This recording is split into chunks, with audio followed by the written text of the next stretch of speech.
Welcome to the Crohn's Corner podcast, where shit sucks and I hate my guts. I am your host, Dom D'Agostino, also known as the Crohn's Father. Brought to you by dagsandco.com, where you can find the latest trendy t-shirts and accessories designed by yours truly.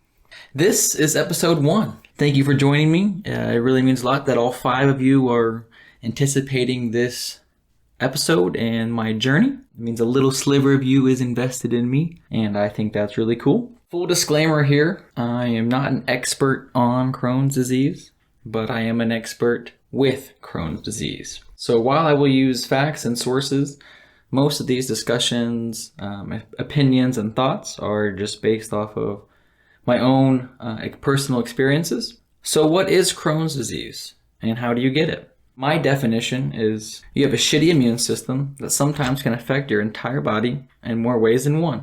What do I tell people when they ask? I usually just say inflammation of your intestines. The Mayo Clinic definition reads, Crohn's disease is a type of inflammatory bowel disease, also known as IBD. It causes inflammation of your digestive tract, which can lead to abdominal pain, severe diarrhea, fatigue, weight loss, and malnutrition. And the million-dollar question, how do you get it? Nobody knows. And this is for all you ignorant folks out there, or just naive or foolish, that try to tell me that it is because of my diet that I only eat chicken nuggets and pizza. Cheese pizza, might I add. And that's a whole nother discussion. That's a whole nother topic. That's a whole nother episode. But this is directly from crohnsandcolitis.org, and the Mayo Clinic essentially says the exact same thing in that diet and stress may aggravate Crohn's disease, but do not cause the disease. How did my doctor explain it to me when I was 16, 17 years old getting diagnosed? Dr. Carvalho eventually said, and this is me paraphrasing here, everyone is pretty much born with a seed, and sometimes it sprouts and sometimes it doesn't. So, congratulations to me on winning the Crohn's lottery. And so now you may be wondering, how does one get diagnosed? Short answer, a colonoscopy. How did I get diagnosed? Well, that is pretty graphic, and consider this your warning now. I will ease into this, but if you are squeamish or have a weak stomach, this podcast, or at least this episode, may not be for you. So let's take a look at the symptoms listed from the Mayo Clinic. Diarrhea, fatigue, abdominal pain, and cramping, blood in your stool, mouth sores, reduced appetite and weight loss, pain or drainage near or around the anus due to inflammation from a tunnel into the skin, also known as a fistula. And when I tell you that I checked all these boxes, it does not do it justice. And we can take a little more in depth to complications of Crohn's disease listed by the Mayo Clinic. And we are going to revisit this a little bit later. But these complications are as follows: bowel obstruction, ulcers, fistulas, anal fissures, malnutrition, colon cancer, other health problems, medication risks, and blood clots. Of that list, colon cancer and blood clots are about the only ones I have been able to evade. So I do thank God for that, although, as I'm about to get into this graphic scene, I could have sworn I had colon cancer. So I'm just going to read this definition and complication of a fistula. Speaking of which, I actually just had surgery yesterday. I've had quite a bit of surgeries. Quite a number of surgeries. At this point, it's pretty routine, but I had a fistulotomy yesterday, and some setons were placed in my anal area. It's big fun. So a fistula. Sometimes ulcers can extend completely through the intestinal wall, creating a fistula, an abnormal connection between different body parts. Fistulas can develop between your intestine and your skin, or between your intestine and another organ. Fistulas near or around the anal area, also known as perianal, are the most common kind. When fistulas develop in the abdomen, food may bypass areas of the bowel that are necessary for absorption. Fistulas may form between loops of bowel in the bladder or vagina or through the skin, causing continuous drainage of bowel contents to your skin. In some cases, a fistula may become infected and form an abscess, which can be life-threatening if not treated. So, as I'm going to get into this very personal story, some of my closest friends don't even know all these details. I've told this story to, like I said, several people, but maybe not all in depth, maybe not all at once, and I've definitely never done this publicly, or at least for public consumption. So, this is how I found out I had Crohn's disease. I remember waking up for school, around 6 a.m. and just the absolute worst, excruciating, stabbing, burning pains. My pop was a single father and he was running his own business, still runs his own business. And a lot of times it was just him and I, or my grandmother that was living with us at the time. And she was in a wheelchair, so a lot of the main focus was actually on her. 16-year-old boy, approaching adulthood, and it's not exactly the easiest conversation to have with your father and saying, hey, I got a bunch of belly aches and my butt hurts, and we just didn't really go to the doctor unless we were dying or something, was broken. So I just did my best to kind of keep it to myself. Not to mention, this was basketball season, and I didn't want to miss practice or games. So I did my best to hide and suffer to myself quietly. And this went on for, if I'm being honest, I couldn't even tell you how long I pushed it off for and just let it build up. But it was to the point where I was waking up for school. We had like a 7:20 or 7:30 start. That was crazy. I can't believe kids do that. But anyways, my dad slept in most of the time because he worked nights or weekends. So I pretty much got up by myself and got myself ready for school and, drive to school. But, 6 a.m., I go to the bathroom. I'd sit on the toilet and fight for my fucking life. When I tell you I would find a towel, I would stick it in my mouth and bite the living fuck out of it just to get through the morning dump. It was excruciating, stabbing, burning pain. I would stand up to get in the shower. I'd look down and the toilet would be red as fuck, full of blood. I'd get in the shower, I'd wash it all up, I'd get dressed and I'd head to school. And then I'd be in pain for most of the day. I'd be run down, fatigued, and then I'd go to basketball practice. Not to mention I was also working part-time at a pizza shop too. And I would a lot of times leave practice and go straight to work till like 9:30, 9:45, get home at 10, do the whole morning routine at night, shower up, get to bed, and be up at 6 o'clock in the morning and do it all over again. I'd wad up toilet paper, stuff it in between my cheeks to absorb all the blood and pus that would seep out during the day and just hope that no one would, see it if it fell out.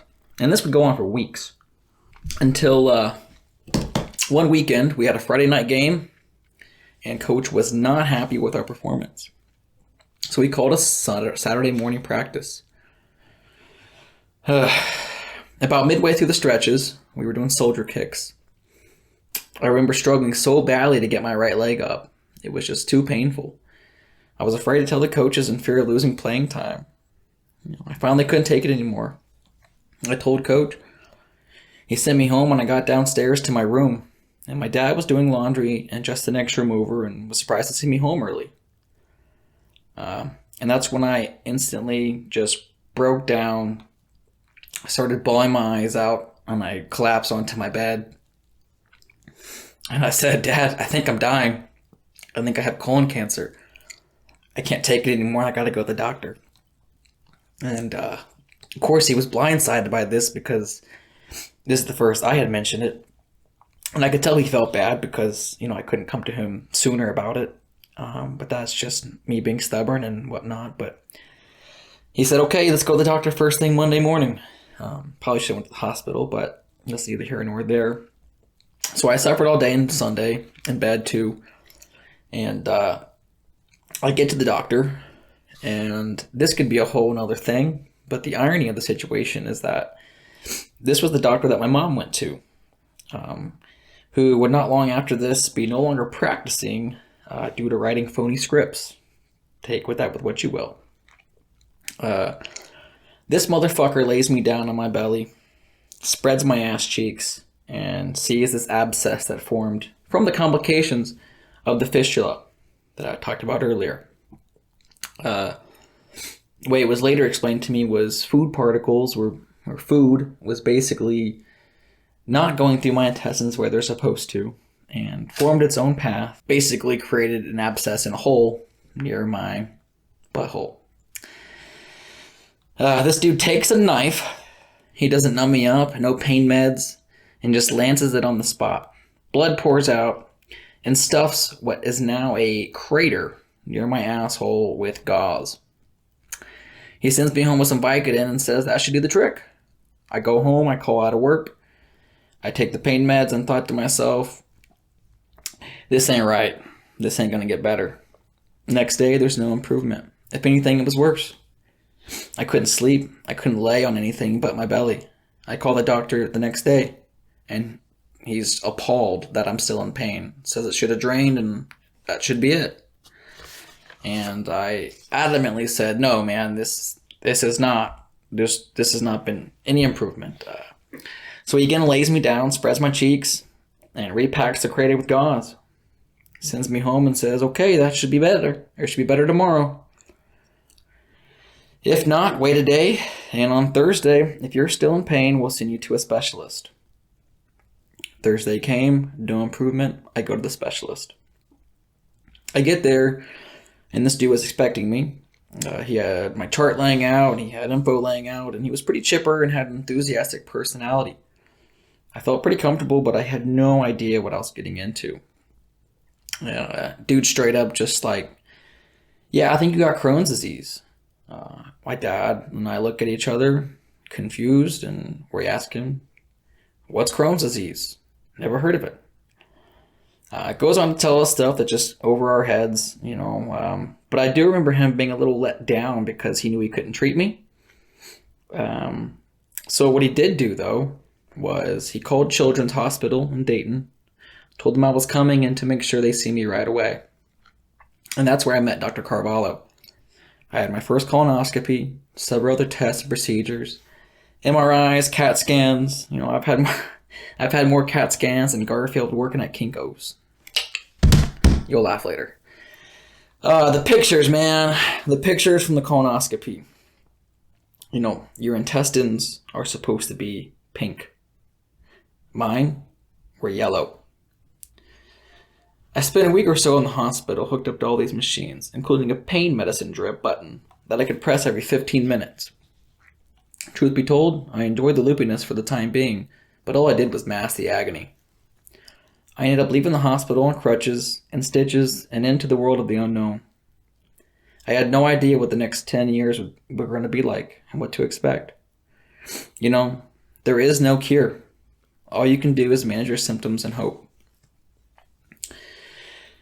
And with that, I think I'm going to end episode 1 there.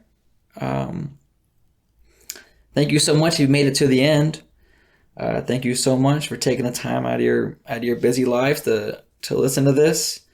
Now I think I'll just plug in my social medias and lay out my hopes and expectations for this podcast, as I hope you all continue to listen. So you can find us at dagsandco.com, at Crohn's Corner, Twitter, Crohn's_corner.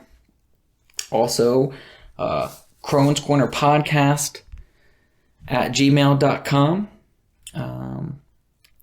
And as far as my expectations and hopes and dreams for this podcast, I really hope to just get my story out there, be transparent, and hopefully give some confidence to people out there to face their problems head on. If you have a similar story or or another invisible illness or disease that you'd like to talk about or hear your story on this podcast, write us. Let me know. Slide in those DMs. I'd happy to have you on. Or, if you're too camera shy or too microphone shy, I can read your story for you. Things like that. I also plan on bringing guests on the show that have similar issues. Someone's reached out to me. They want to talk about their experience with diet and being able to get people in remission based off of science and diet and nutrition, which is a huge deficiency of mine. So I'm looking forward to that conversation. Mental health in general is a huge topic, especially right now. And a lot of, Crohn's patients or IBD patients or anybody that's going through things, mental illness is so prevalent. And so we'd like to have some medical students on here. My girlfriend, who is a fourth-year clinical psychologist, would like to hear what she has to say about some things. All right, that's going to wrap it up for the Crohn's Corner podcast, episode 1. Thank you so much for tuning in, and we will see you next time.